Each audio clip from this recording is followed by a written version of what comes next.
प्रेमानंद जी महाराज वृंदावन। हम कलयुग में रह रहे हैं जहाँ छोटी से छोटी बात हमारे जीवन की अशांति और असंतोष का कारण बन जाती है। जो हमारे पास नहीं है उसे पाने की इच्छा, जो पास है उसे खोने का डर हमेशा लगा रहता है। इस लालच से भरे मन में एक रोशनी की तरह दिख रहे हैं वो, जिन्हें देखकर मन शांत हो जाता है, जिन्हें सुन के आपको एक ऐसी मूल्यवान चीज मिलती है जो बहुत रहस्यमयी और गुप्त है। वह है राधा नाम का प्रकाश। मैं बात कर रहा हूँ गुरुदेव श्री हित प्रेमानंद महाराज की, जिनकी वाणी से केवल एक ही प्रेम से सुनने को मिलता है, वो है राधा। आज के वक्त में अगर हम महाराज जी के जीवन को समझे तो हमें बहुत कुछ ऐसी बातें सीखने को मिलती हैं जिन्हें हम अपने जीवन में उतार के सहज ही भगवान की प्राप्ति कर सकते हैं। अपने जीवन के सारे काम सार्थक और सफल बना सकते हैं। अगर आपको अपना यह आरामदायक जीवन मुश्किल लगता है तो आइए मैं आपको दिखाता हूँ दुख और तकलीफ से बना जीवन होता क्या है। हम महाराज जी के जीवन को शुरू से देखेंगे। हम जानेंगे कि महाराज जी ने अपना जीवन कैसे छोड़ा। महाराज जी एक विनम्र और शालीन ब्राह्मण परिवार में पैदा हुए थे। उनका नाम अनिरुद्ध कुमार पांडे रखा गया। इनका जन्म कानपुर यूपी में हुआ था। जब महाराज जी कक्षा 5 में पढ़ते थे तब उन्हें एक बात सताने लगी, एक दिन मैं मर जाऊंगा, मेरे माता पिता भी मर जाएंगे, कोई भी यहाँ टिकाऊ या स्थायी नहीं है, सब मरने वाले हैं। उनको यह एहसास हुआ कि सब अपना माने अपनापन करे, सब नष्ट होने वाला है, कभी भी कोई भी मर सकता है। कोई तो ऐसा होना चाहिए जिससे हम प्यार करें, वह सदैव हमारे पास रहे। तब तक एक रास्ता निकला कि एकमात्र भगवान के सिवा कोई ऐसा नहीं है हमेशा हमारे साथ रहे, चाहे दुख हो या सुख। इस बात से उन्होंने भगवान को पाने के लिए प्रेरित हुए। 13 वर्ष की उम्र में भगवान की तरफ भाग के वाराणसी के घाटों में आ गए। पिता आए मनाने, उन्होंने कहा बस मुझे भगवत प्राप्ति करनी है।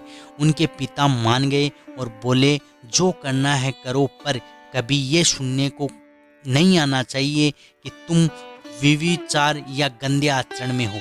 पर ऐसा सुनने में आया तो किसी की जरूरत नहीं पड़ेगी, हम तुम्हें ही मार देंगे। महाराज जी ने वचन दिया, हमें केवल भगवत प्राप्ति से मतलब है, आपको कुछ गलत सुनने में नहीं आएगा। उसके बाद उनका आधा जीवन वाराणसी के घाटों में अत्यंत कष्टों से गुजरा। शुरुआत में उनकी तप्त स्थली वाराणसी थी। वाराणसी में महाराज जी का नित्य प्रति का नियम था कि गंगा जी में दिन में भर में 3 बार स्नान कर तुलसी घाट पर एक विशाल पीपल के वृक्ष के नीचे आसन लगाकर कुछ देर तक बैठकर गंगा जी और भगवान महादेव का ध्यान करना। उसके बाद वहीं भिखारियों की लाइन में बैठकर इंतजार करना कि थोड़ा कुछ खाने को मिले, और वह भी दिन में एक बार ही 10-15 मिनट के लिए भिखारियों के बीच में बैठे। यदि इतने समय में कोई आके दे या खाने को तो ठीक, नहीं तो गंगा जल पीकर भगवान का ध्यान करते हुए उठकर चल दिए।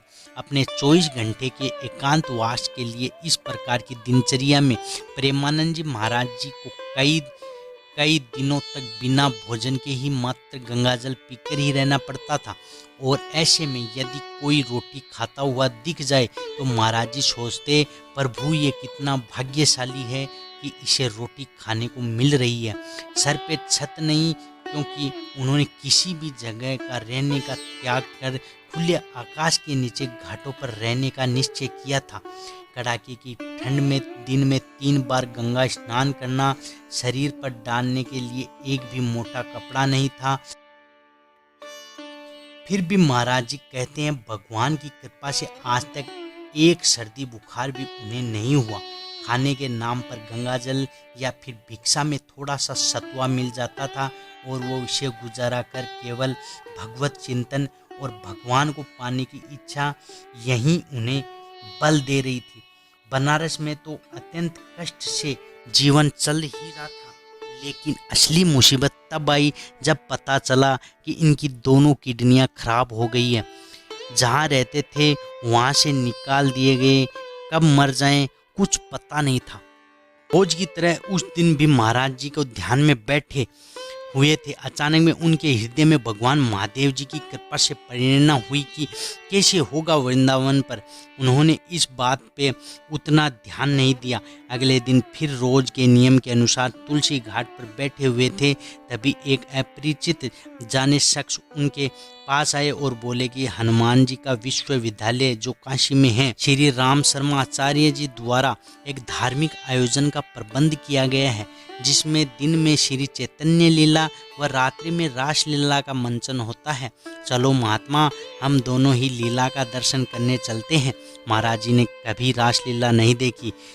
महाराज जी का स्वभाव था हमेशा एकांत में रहना और एकांतवास करना, इसलिए उन्होंने बाबा जी से कह दिया, आप जाइए, मुझे आवश्यकता नहीं है। तो वे बाबा फिर बोले, अरे महात्मा जी, श्री राम वृंदावन के कलाकार आए हुए हैं और यह लीला पूरे 1 महीने चलेगी। चलो चलकर दर्शन करके आते हैं, बड़ा आनंद मिलेगा। महाराज जी फिर बोले, आपको दर्शन करने हैं तो आप जाइए, मुझे इसकी आवश्यकता नहीं है, मैं अपने में ही मस्त हूँ। पर बाबा जी कहाँ मानने वाले थे। वे फिर बोले, आप मेरी बात मान लो और मेरे साथ चलो। महाराज जी ने सोचा कि ये इतना हट क्यों कर रहे हैं, शायद इसमें कोई महादेव जी की इच्छा हो, यह सोचकर वे बाबा जी के साथ चले गए। दिन का समय था। चैतन्य लीला देखी तो बड़ा आनंद आया। चैतन्य लीला देखकर इतना आनंद आया कि रास लीला शुरू होने से पहले ही वहां जाकर बैठ गए। चैतन्य लीला व रास लीला देखकर इतना आनंद आया कि पूरे 1 महीने तक वे लगातार देखते रहे। कब महीना पूरा हो गया पता ही नहीं चला। जैसे ही लीला का समापन हुआ तो महाराज जी को ज्ञात हुआ कि अब तो सारे कलाकार जा रहे हैं, अब मेरा क्या होगा। यह सोचकर उनकी आंखों में आंसू आ गए और वे सोचने लगे कि ये सारे कलाकार वृंदावन जा रहे हैं। वृंदावन में तो ऐसी लीलाएं हर रोज होती है, अगर मैं इनके साथ देखने जाऊं तो रोज ऐसी लीलाएं मिलेगी और बदले में मैं इनकी सेवा करता रहूँगा। ऐसा सोचकर वे टीम के संचालक के पास पहुँचे और अपने मन के भाव उनके सामने प्रकट किए।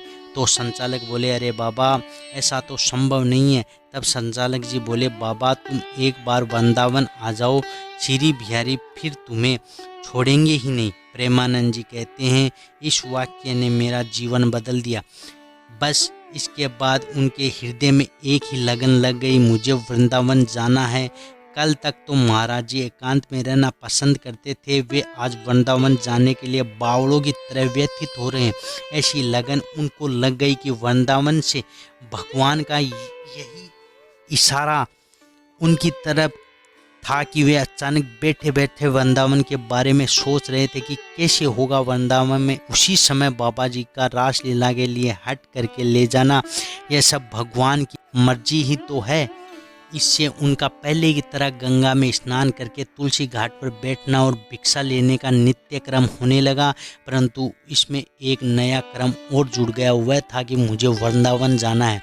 यह क्रम कुछ समय तक ही चला। फिर एक दिन वे तुलसी घाट पर बैठे हुए थे, तभी पास ही में बने हनुमान जी के मंदिर में बाबा युगल किशोर जी उनके लिए प्रसाद लेकर महाराज जी के पास आए और बोले कि लो प्रसाद ले लो। महाराज जी ठहरे एकांतवासी, उनका किसी से परिचय नहीं था। वे बोले, क्यों ले लो, यहाँ इतने सारे लोग हैं, पर आप मुझे ही क्यों दे रहे हैं। पंडित जी बोले, बाबा अंदर से प्रेरणा उठी, यह संकट मोचन का प्रसाद है। तो महाराज जी ने प्रसाद ले लिया। इसके बाद पंडित जी बोले, बाबा चलो मेरी कुटिया में। उनके इतने प्यार से बोलने पर वे अपने साथ चले गए, जहाँ युगल किशोर जी ने उन्हें दाल रोटी अपने हाथों से बनाकर खिलाई। उनके पेट की भूख तो मिट गई, परंतु वृंदावन जाने की भूख अभी भी बहुत जोरों से लगी हुई थी। युगल किशोर जी ने उनको भले मानुष लगे और उन्होंने रहा नहीं गया, उनको कह दिया कि क्या आप मुझे वृंदावन पहुंचा सकते हैं। युगल किशोर जी जैसे इसी बात का इंतज़ार करते बोले, हाँ हाँ ज़रूर पहुंचा सकता हूं, बताइए आपको कब जाना है? महाराज जी बोले, हम तो तैयार ही बैठे हैं, आप जाने की व्यवस्था कर दोगे तभी चले जाएंगे। तो किशोर जी बोले, ठीक है, कल की व्यवस्था कर देता हूँ, हम कल चलेंगे। इतना सुनकर महाराज जी की खुशी का ठिकाना ही नहीं रहा।